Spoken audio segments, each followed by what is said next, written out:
time. Wait, is this a look in the camera? This is Yeah, you're gonna look this in the one. straight Gotcha. one. Okay, cool. And then What's good, guys? I am Jordan Omley. This is Eating While Broke.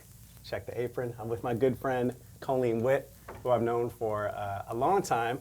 One of the first people I met out here in LA when I moved from Seattle. So I'm really happy to be here. And I'm a producer, musician, singer, songwriter. Do a little bit of everything, sing, rap, cook. So today we are making one of my favorite things to make and a great meal to make if you don't have a big budget, which is breakfast burritos. Because when I moved to Seattle, they turned me out here in LA. So. yes.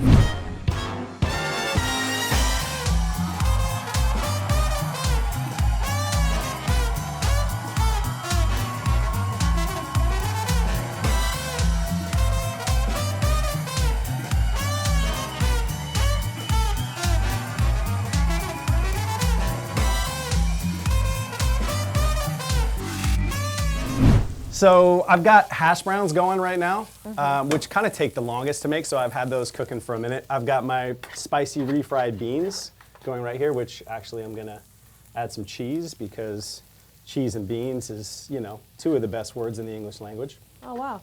So we're gonna get that going. I've got jalapeno, I've got some red onion going over here. That's a flavor combination that I use in, I don't know, most of what I cook, unless it's specific to like a region. I'm always cooking with peppers and onions. So I've got that going. And then we've got some, Colleen didn't know what this was, which is hilarious to me. So if you live in LA and you don't know what chorizo is, you just ain't doing it right. I heard the word, guys. Stop. I just Man, I don't it really was know. off camera. She looked at this thing like a cow at a new gate. I didn't know what to expect. So this is beef chorizo, which is a must for breakfast burritos, in my opinion. Although you can make them with whatever chicken.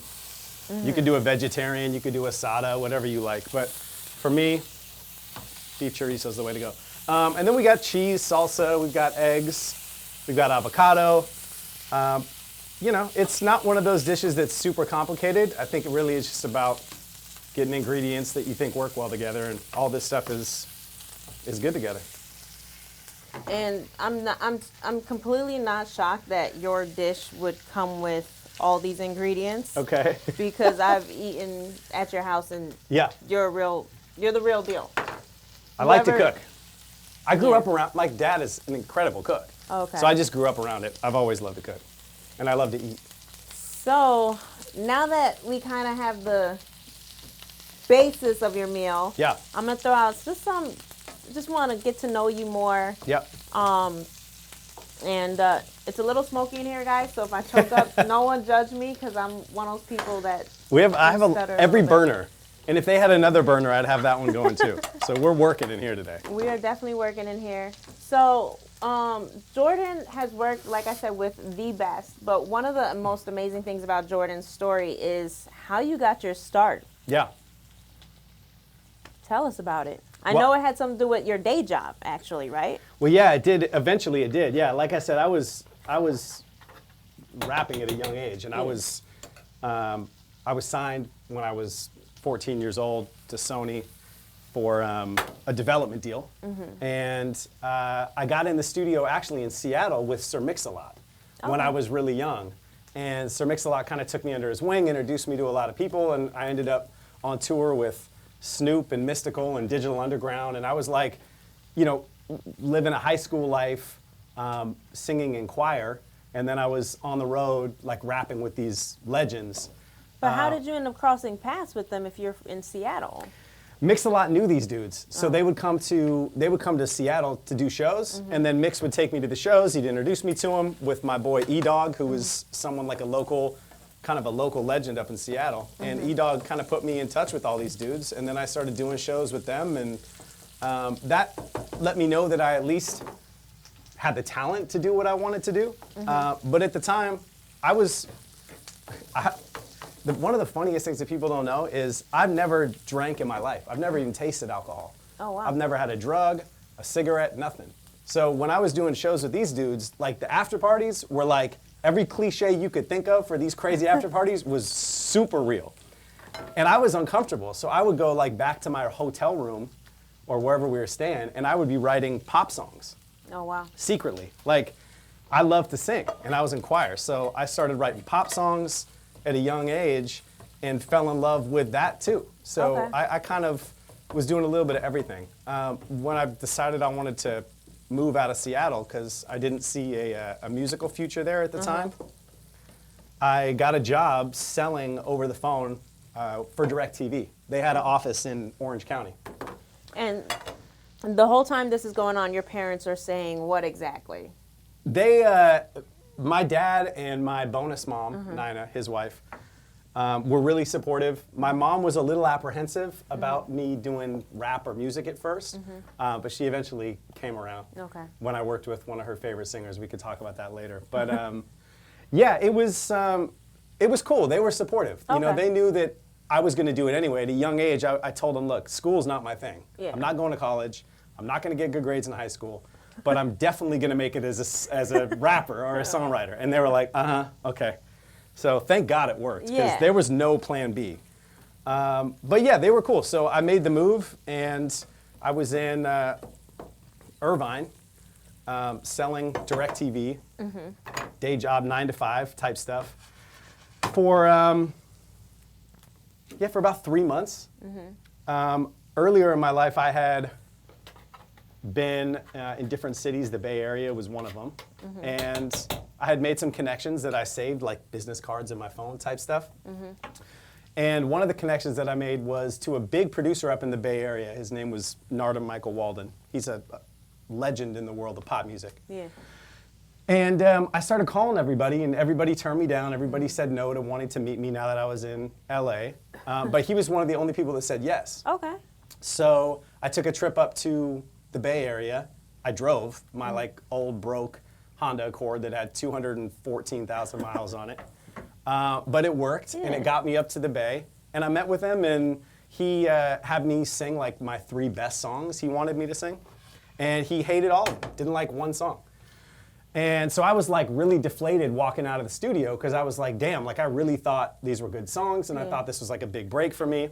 And as I was leaving, this dude came out of the control room, and he was like, hey, he doesn't like anything, so like don't sweat it. Like I thought your songs were great.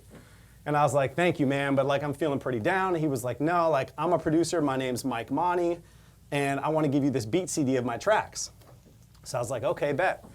So Mike gave me this beat CD, and I drove back 6 hours back to my place where I was living in Orange County from the Bay Area. And I wrote to all of them, every track, and I just fell in love with his music. And I called him when I got back to Orange County, and I was like, bro, your tracks are amazing. Like, honestly, I love them. And I wrote like crazy to him. And he was like, which one did you write to? I said, all of them. So he was like, okay. Well, he said, the next time you're in the Bay, come by and show me the songs. I was like, okay, bet. Hung up, got in the car, drove 6 hours, showed up at his house, because my dad always told me when I was young, this was like a long time ago, keep in mind. So I MapQuested this. There was no like GPS. Like I printed out my directions off MapQuest. If you don't know what MapQuest is, I don't know what to tell you. You're too young. You're too young. But that's okay.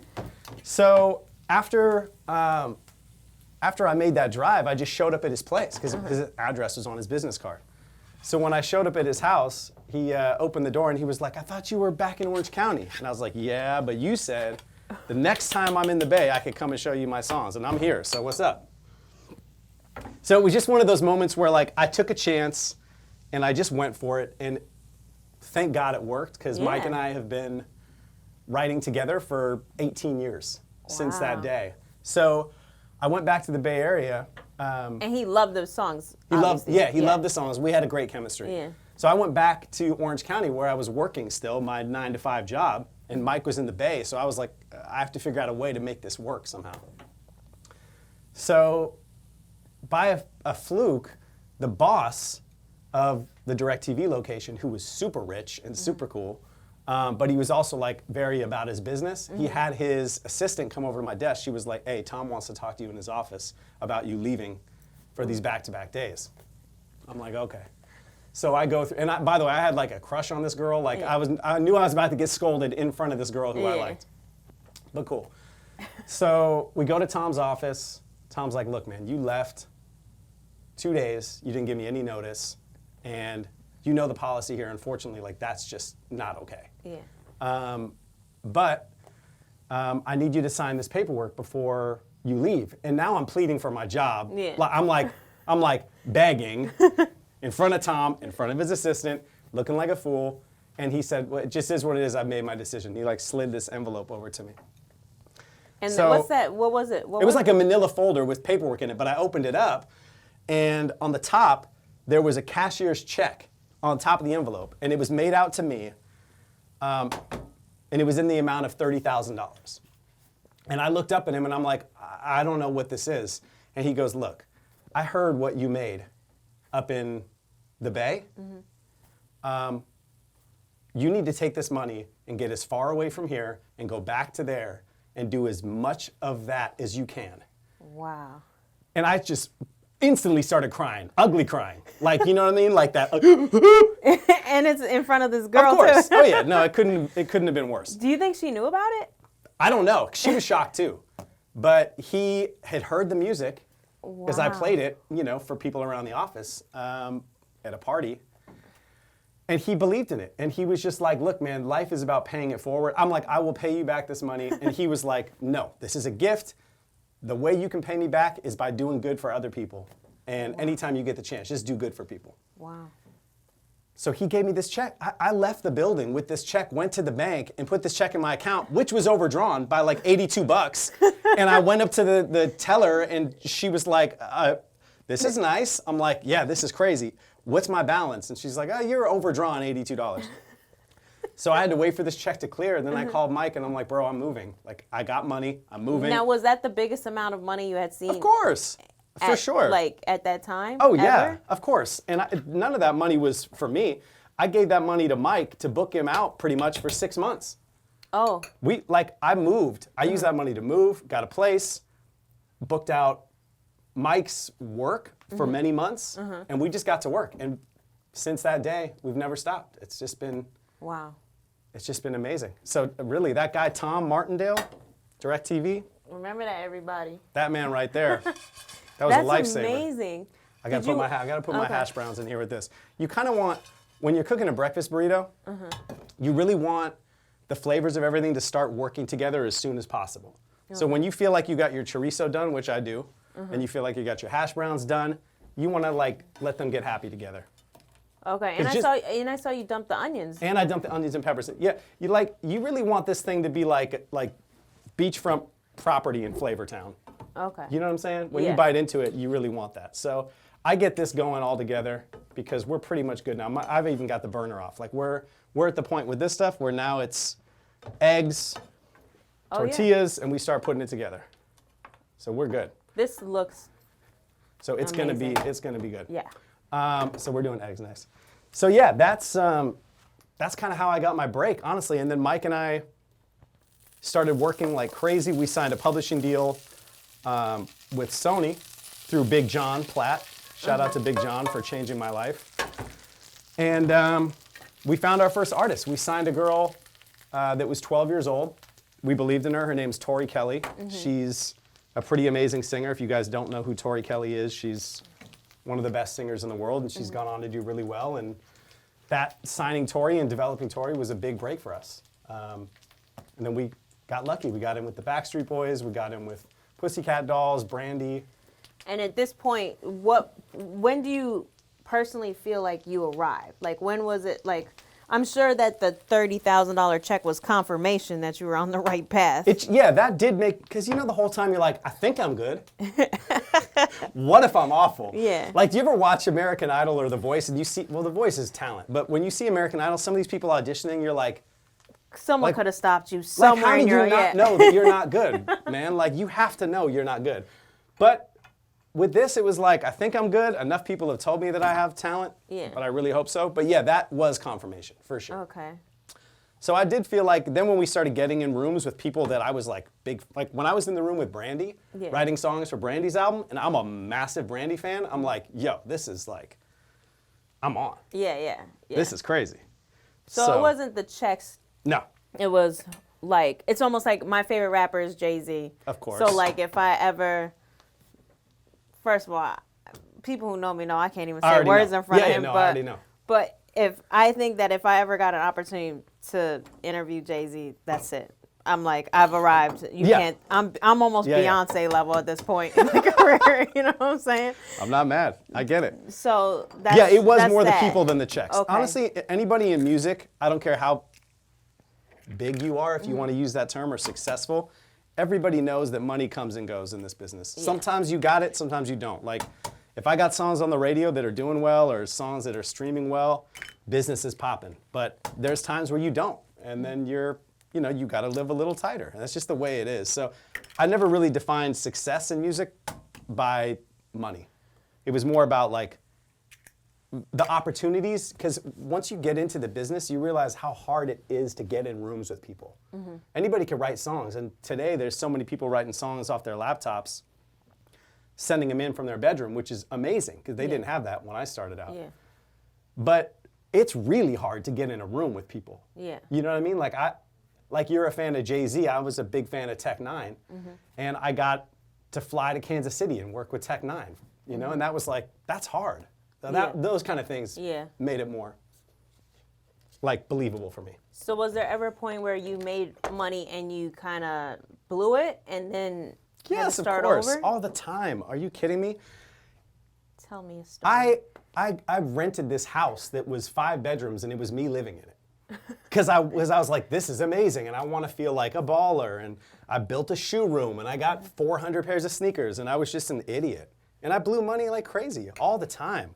And then you hit a point where you're like, I don't know, you realize what's more important, like stability and paying taxes and other things like that I didn't want to do for a long time. So yeah, I mean, of course, there is plenty of that stuff. So since your career has taken off, this particular meal, this signature dish, I'm guessing you still eat every once in a while for luxury, or has Listen. there been a point in the last 5 years where you've had to eat it out of survival?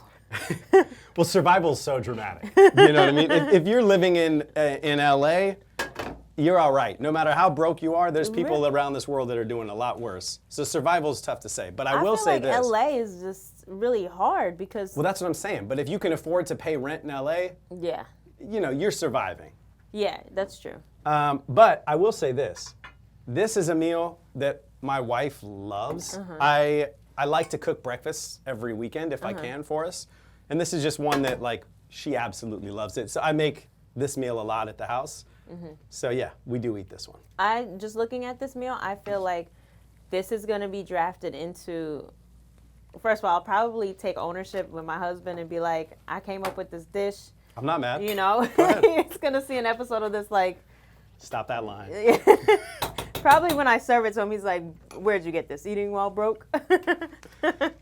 But yeah, this dish looks, smells with all the ingredients. I'm like completely shocked that you can have such a real restaurant almost style dish for so cheap. And it's not even unhealthy, because most of the meals we see that come on this show are just, they're unhealthy because.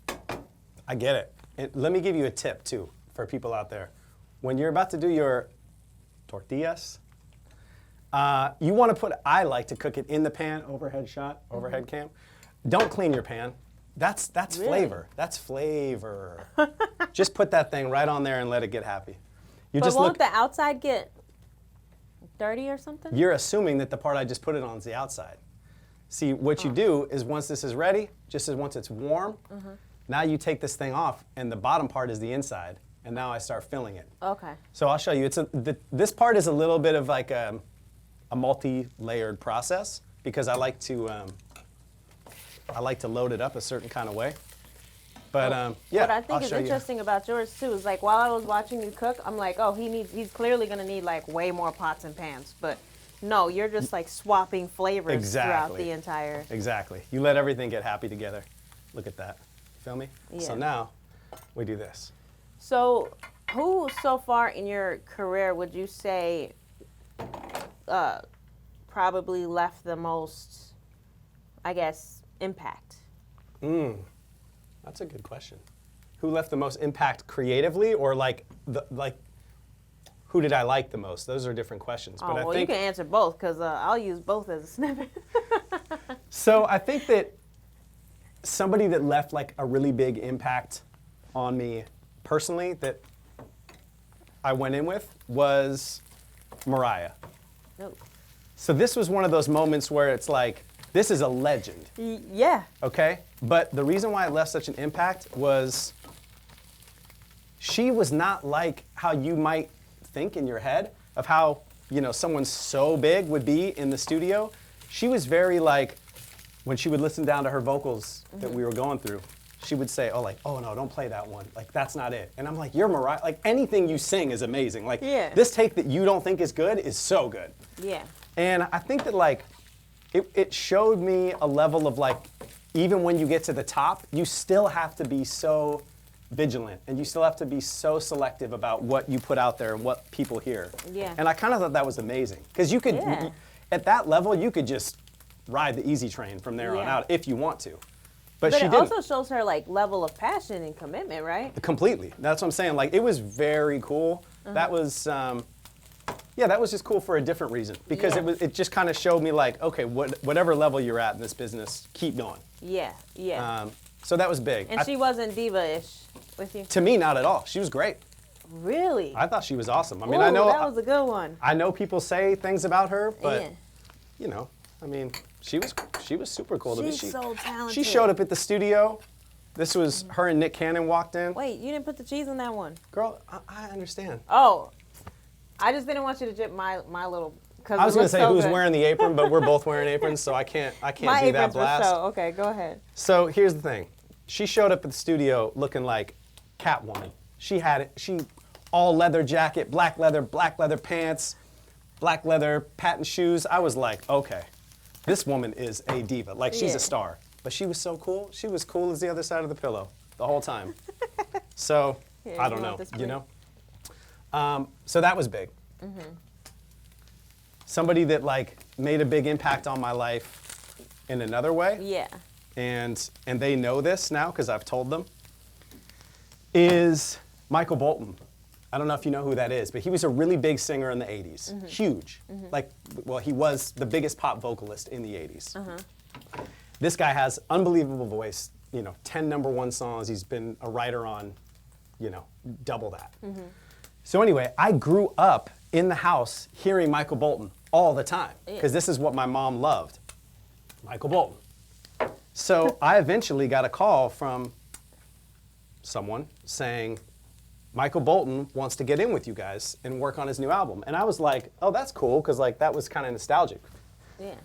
But what really happened was that when Bolton was in with us, I was like, man, my mom, like, she hasn't always got like how I'm gonna make it in music, but she does believe in me big time. But it would be amazing if I called my mom and put you on the phone with her. She's the biggest Michael Bolton. Yeah. He was like, let's go. So like I called my mom, I'm like, hey, I got Michael Bolton here. She's like, uh-huh. So I'm like, no, for real, like I'm in with Michael Bolton, this is crazy. So he gets on the phone and he's like singing my praises and saying how, you know, great of a writer I am and all this stuff. And I'm like, yeah, milk it, keep saying it, tell her I'm even better. So he's milking it, and honestly, from that day, like, my mom got it. She was like, okay, I might not have got all the rap stuff he was doing, but like, this is crazy. Like, my son's writing with Michael frickin' Bolton, and like, I'm a huge fan. So since that day, she's been such a big supporter, like hangs my plaques in her house. Like, she's like, you know what I'm saying? Yeah. And also, Michael Bolton gives my mom tickets to every show he does in California. She goes backstage like VIP to Michael Bolton shows. Oh my gosh. I'm like, you better cut that out. So yeah, that's pretty cool. So I don't know, there's ways that you get touched in this business that I think you can't even anticipate sometimes. Yeah. What advice would you give to someone that's coming up in the game? You got a baby in there, don't act like you're not excited about this. Trust me, I'm beyond excited, okay? What was your question? Sorry. You distracted me. I know, I was food bragging. Every chef is a little bit cocky. Unfortunately, we're probably gonna wrap soon. Okay. So, but I wanted to know, like, what advice would you give to someone that is trying to make it? Because you have kind of all these blessing milestones. Yeah. But what advice would you give? I think the best advice I can give, honestly, in the simplest form is just every time you have a chance to get in the room, just kick as much ass as you can every time. Don't ever think that you're better than anyone in that room. Just try like you're auditioning for the team every single time you get a chance, no matter what stage you're at. Okay. Because some of the best the legends that I've got a chance to work with, they're legends because they do that every time. When they're on the mic or they're in the room, they are working as hard as they can. Every time. So even after look, you've made it, don't slack on. What if something's a smaller budget? Do you say give it your all, or every time you get the chance? Because you never know you never know what is going to go on to make it. I stopped trying to predict what's a hit a long time ago. People are like, "Oh, I just wrote a smash. I just wrote a smash." I'm like, "Bro, you don't first of all, nobody can predict what a hit is going to be until it happens. So you don't know." Can I just tell you, this right here, I'm not trying to shout out Wild Jack, but this Jack Del Fuego sauce, this changed my life. Okay. If you can get a close-up of this right here, if you don't know what this is, you might as well just go figure that one out. We technically not supposed to do that, but it's okay. Say what you want to say. So is there a flavor of that sauce? This one right here, habanero carrot, look. Okay, habanero carrot. Well, I'm glad you actually did that, because I'm going to try and make this dish at home. I'm trying to tell you, this habanero carrot, girl, how you pray twice in a day. So, that's the advice I would give. Yeah, and I noticed with everything that happened in your career, I feel like you moved urgently. Like, you didn't waste time. You didn't care about, is this person going to think I'm too eager? Yeah, that's a great point. Honestly, the reason behind that is because you learn early on that you can't predict what success is going to be in this business. You don't know what song's going to work. You don't know what project's going to sell. So you can't like bask in your own glory for too long. Yeah. You have to just do your best work. Wait, before you fold that, dude, overhead cam. You gotta see that. That is crazy. Let's do that close-up thing right there. This looks beautiful, just like this. So I think like you never know what's going to work. So you don't spend a lot of time thinking you're the shit. Yeah. Because that project that you think might be so successful might not be. And even if it was super successful, the next one that you get on might flop.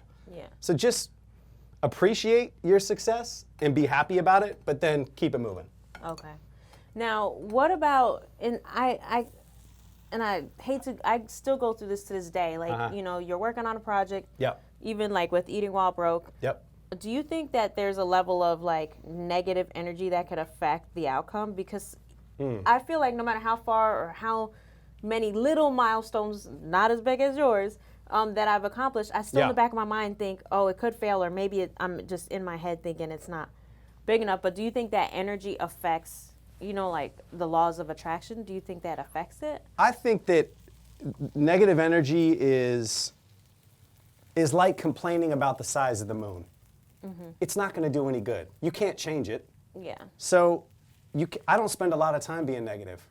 Even when I'm working on projects I might not be excited about, I work on them the same because you just don't, I don't know. Like, I don't put it out there, honestly. But I'm saying like that internal self-doubt that you battle with. I always have internal self-doubt every single day. Okay. Every day I have it. Is the song good enough? Am I working hard enough? Like I'm always thinking like that, but that is just what pushes you to keep being great. Okay. So that's you'd say that's like normal. I think it's completely normal. I think it's part of what makes people successful is that drive to never think like you've made it. Yeah. Or that everything you do is so good. Have you ever worked with someone where their album did extremely well, but the whole time the artist, whatever, was questioning it? Oh my God, almost every artist does that. Really? Yeah, I mean, I think the great ones always do. Okay. They'll know when they've made something that feels really good to them, but they're always questioning if the public's gonna love it. Yeah. It doesn't matter. Like, I've worked a lot with the Backstreet Boys. I've had a lot of success with them. Every time their album drops, they are the most excited people to go look and see how it does. They're looking through it. Like, these guys don't need to do anything for the rest of their lives if they don't want to. Yeah. That's amazing. But they love it. They live for it. Yes. So I think that's important to know, to keep in mind. Oh, well, This interview has gone really well, except for the fact that we haven't actually tasted it yet. Girl, it's happening right now. You can't rush toasting a burrito. I don't know who No, told you that. Somebody lied to you if they tell you that. I hope the whole shoot should be just on you. You should have a cooking show. Let's go. The third one. I know, right? If you want, you could do that Move that after. one. Yeah, that's fine. Let's do that one after. Yes. We'll keep that for. Let me All turn right. this off for It's our burn mealtime, place. everybody. I just Hold watched. up. Hold up. We got to cut this thing because you got to show the inside. Oh, okay. You feel me? Okay. Look at this little knife. Cooking show. Go You got ahead. this tiny little knife. Don't judge us. Can we get a knife endorsement? Let's get a knife endorsement up in here. But that's all right. Look. Yeah. Oh my gosh, it has a crispy shell. That's why you were trying to rush me. But no, I don't. love But it. I don't cave. Look at that. Let's get it over. Oh my gosh. Let's get that thing right there. That looks amazing. My hand's burning. So then you just plate it a little bit like this. Oh my gosh. Okay, so you just do that. And now what you really want to do, to have a little fun with it every time. Add some Sorry. salsa. Yeah, I'm not gonna do No, you you're not. cold-blooded like that. I'm not gonna do you cold-blooded like that. You can tell he's a real chef because he's turned the island upside down completely. Okay, now what you want to do is give Awesome. people a little chance to fall in love with that taste with the salsa. Oh my gosh. Because they might not choose to do it themselves. You gotta Okay. urge them. So here you go. Awesome. Thank you. And that's that. Awesome. And thank you so much for coming out. But before we even close out, I got to take a bite. You got to take a bite. Okay. We got to judge this meal. Let's we go. got to see if it's actually going to go into my personal arsenal of meals I make it. Wait, I can't have my man over here, the camera guy, try it? I can't make all this stuff and then have these people not Oh, eating. they'll try it. Okay. All right, let's go. We just got to Let's try do it. first, guys. Sorry. Let's go. It's hot. It's a little hot. Oh my God. I mean, Hands down, best meal. I'm just saying. Best meal. You top that in LA. I'll make sure you guys all approve. Best meal. Thank you for having me on this show, Coleman. Thank you so much. And I love this, by the way. This is so cool. People are going to dig this. Thank this you. Is awesome And that people, you're doing this. people, I hope everyone can really draw a lot. I know I've always been impressed with your story and the fact that you're so humble. And the best part is the fact that you can cook. So I'm always looking for an invite over to your house if you ever. All right, we'll make it can. happen again. We will But definitely make it happen. best dish, hands down, best dish on Eating While Broke. Hey. Yeah, so far. Thank you. So Let's go. yes. I hope someone could top it so then I can Yes. try it. And then everybody can get your recipe in the Eating While Broke cookbook and make it at home. But by far the best, most amazing dish ever. Awesome. Thank you for coming out. Awesome. Thanks for having me.